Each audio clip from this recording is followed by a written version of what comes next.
ఇనప మొక్క వంచబడితేనే అది గొడ్లవుతుంది, కొడవలవుతుంది, గుణపం అవుతుంది, తొలికవుతుంది, ఉపయోగపడేలాగా అవుతుంది. దేవుని బిడ్డలు వంచబడితేనే దేవునికి ఉపయోగపరమైన ఆయుధంగా మార్చబడతారు. ఆమేన్. స్తోత్రం. హల్లెలూయా. మనం ఎంతగా వంచగలిగితే దేవుడు అంతగా నిన్ను ఉపయోగకరంగా మారుస్తాడు. 40 సంవత్సరాలు వంచితేనే కానీ మోషే గారు ఒక లైన్లోకి రాలే.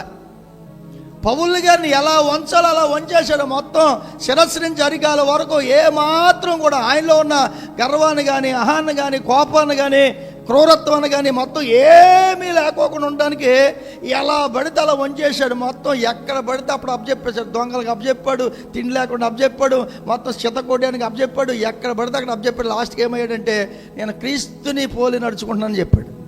అందుకే ఇక్కడ దేవుడి మాట చాలా జాగ్రత్త. మనకైతే తన్ను తాను తగ్గించుకునే వాడెవడో వాడే పరలోక రాజ్యంలో గొప్పవాడు. దేవునికి స్తోత్రం చెప్పండి. హల్లెలూయా.